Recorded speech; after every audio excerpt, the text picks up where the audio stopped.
It'll be a pickup of 10 yards. And it'll be second and very short. And we have to give credit to him for buying time and extending the play. But you know, there's some really upset defenders on that one. They thought that they had. And no escaping this time as he'll go down. They got him for a sack. Tyson Jackson in there to get him for a loss of 5.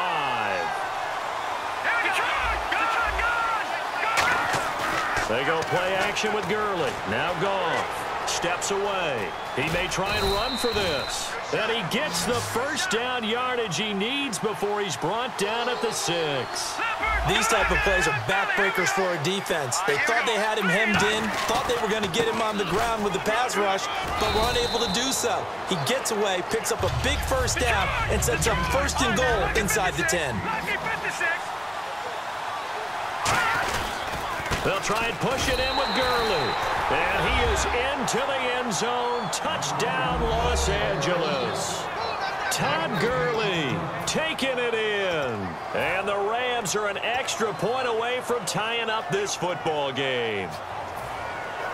And they will line up now for the 2-point try.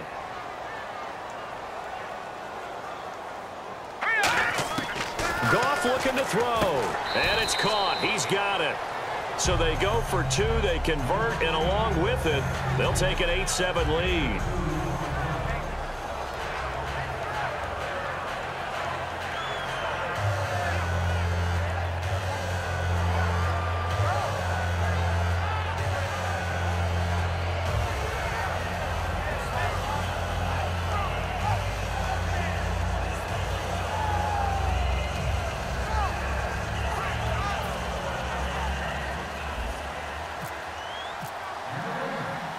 Now after the touchdown, it's Zuerlein. He'll kick it away. This fielded at the 2. And he'll get across the 20 before he's brought down at about the 23-yard line. Atlanta now coming out on the field. And following that long touchdown pass, a one-play drive last time, to see if the defense, you know they're ready. They don't want that to happen again. And you would have thought they would have been ready the last time. That's what you work on all the time. Make sure that no one gets behind you. That's the cardinal sin of defense, not giving up the long pass. They did. Let's see how they adjust. Call it no gain on the play, and it'll be second down. Here's the offense, and we talk about the tight end, Jacob Tamme. A lot of people thought of him as simply a safety valve receiver. He can be a primary receiver. Jacob Tamme shows better athleticism than what people expect. Clock rolling as we hit the midway point of this first quarter.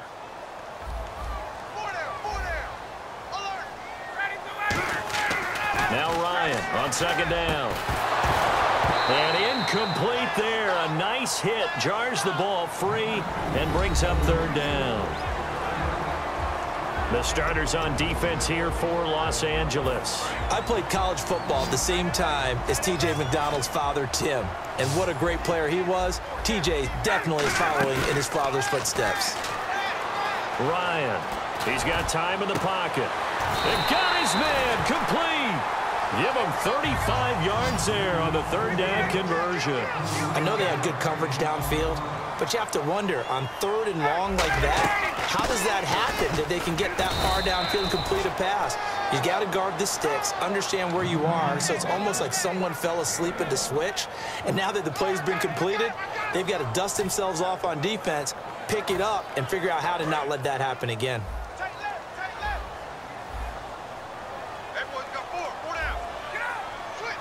They come out here in the eye. On second down, Ryan. The left side completion to Jones. Over 1,400 yards last year for Jones. Just 6 touchdowns, but, you know, of course he had the big 300-yard game. However, when he was blanketed with coverage, he always opens things up for other guys, doesn't it? He does, and that's what's benefited Atlanta's offense. Other guys were able to step up. In 2016, Mohamed Sanu stepped up and had his best year as a pro. Austin Hooper, as a young tight end, really developed down the stretch. And Taylor Gabriel, who had come over as a free agent from Cleveland, he really flourished, actually led the team in touchdown catches. But there's only one Julio Jones, and you want to get the ball to him as much as possible. And here comes play number 6 on this drive.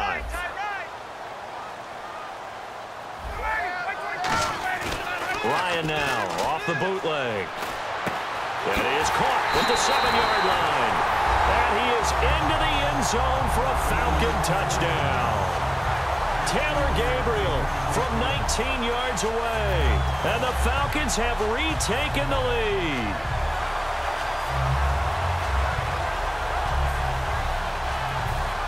So they're going to go for 2.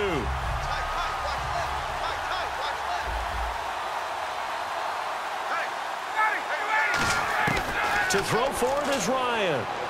And that is caught for the 2 points. So they elect to pass there on the 2-point try. Sometimes can prove risky. There it worked out. Yeah, and I love how you bring up that it can prove risky, because if you get it intercepted and they return it, that's 2 points for the defense, but not on that play.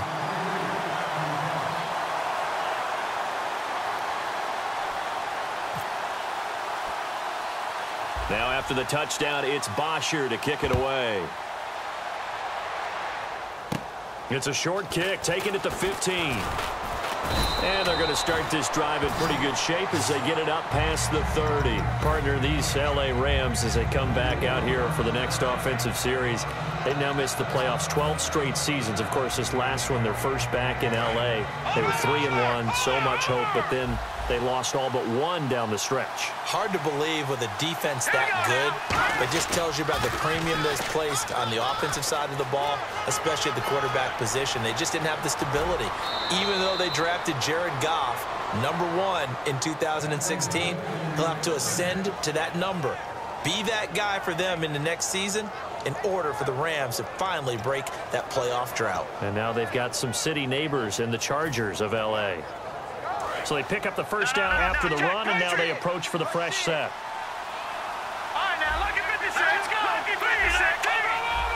The one running back is Gurley. And they'll give it to him here. And that play is blown up, losing yardage back at the 35. It's a loss of 2 there, bringing up 2nd down. How about the defense not hanging their heads from the previous play where they were beat for a big run, came back on the very next down and made a play defensively that was to their credit. Speaking of Britt, Charles, he just completed his 8th NFL season. Kind of interesting because the Rams struggled offensively. We know what happened there, but Britt turned in his best year, over 1,000 yards. Adjusted to the fact that he had to go and work with a couple of different quarterbacks during the year. He had Case Keenum for a long time, and then at the end of the year they had the rookie Jared Goff. But what I liked about Kenny Britt was watching him develop, even in his 8th season, as a route runner. For a while, he'd become a guy, hey, Britt's going to go deep. Cover him there. He started coming back inside, working the sidelines. He had a really nice year, became their most dependable target. Now a play fake here on first down. And he's wrapped up, taken down, back at the 25. Vic Beasley in there to sack him for a loss of 6.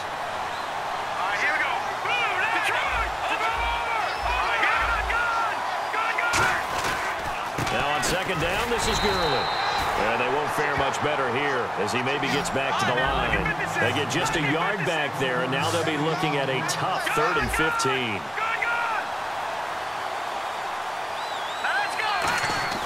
A play fake to Gurley. Now gone. It's incomplete. Took a shot, couldn't connect.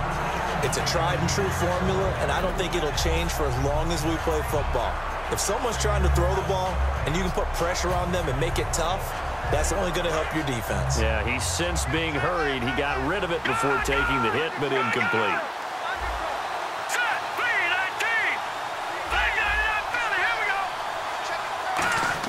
They go ahead and snap it. Gone. And he'll get into the end zone. Touchdown, Rams. Lance Kendricks, 23 yards for the touchdown. And the Rams are an extra point away from tying up this football game. And they'll get set here looking for the 2-point conversion.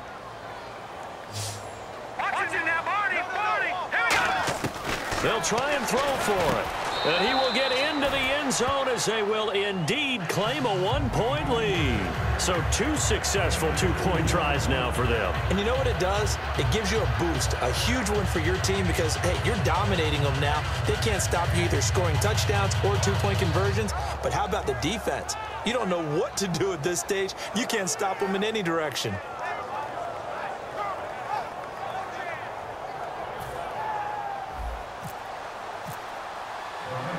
Now after the touchdown, it's Zerline. He'll kick it away. This is fielded at the goal line.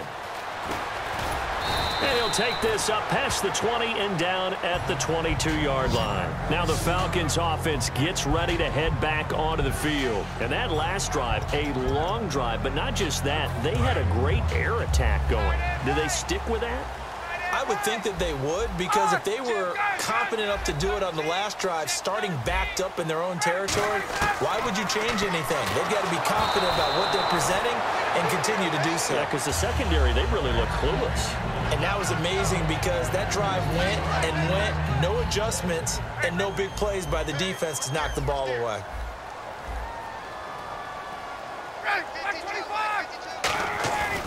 Second and 10, it's Ryan again. This one complete to Mohamed Sanu. And Brandon, I think Mohamed Sanu had a nice career while he was in Cincinnati, but he really elevated 2016 in Atlanta. The most catches for himself in a single season. 59 of them, 4 touchdowns. Really nice compliment to Julio Jones, and he was a nice compliment in Cincinnati. I don't want to say he's not a number 1 receiver, but he plays that number 2 slot well, doesn't he? He does, and I think it's because of his versatility. He can play in the slot. He can play out wide. They can use him as a wildcat quarterback. He has thrown passes in the NFL. In fact, going back to his days at Rutgers, I think he threw 18 passes while he was at Rutgers, so you never know what you're going to get when Mohamed Sanu has his hands on the football.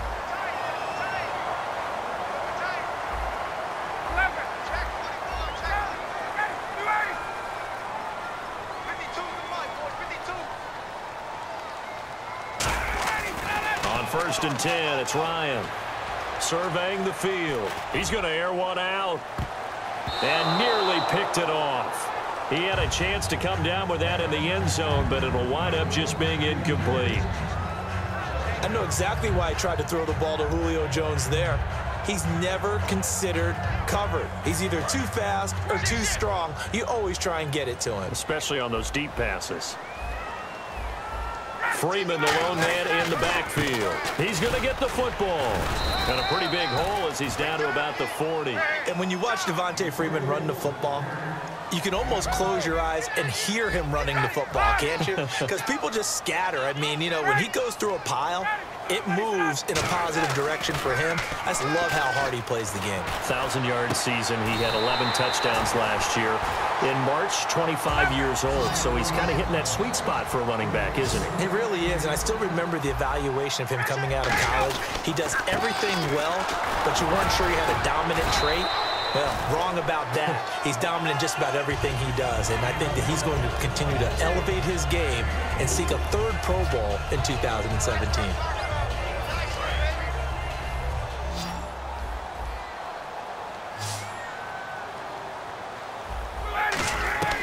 On 2nd down, here's Ryan.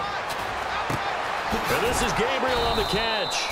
And he will lose yardage here back at the 23-yard line. It's a loss of 7. And now it's 3rd down.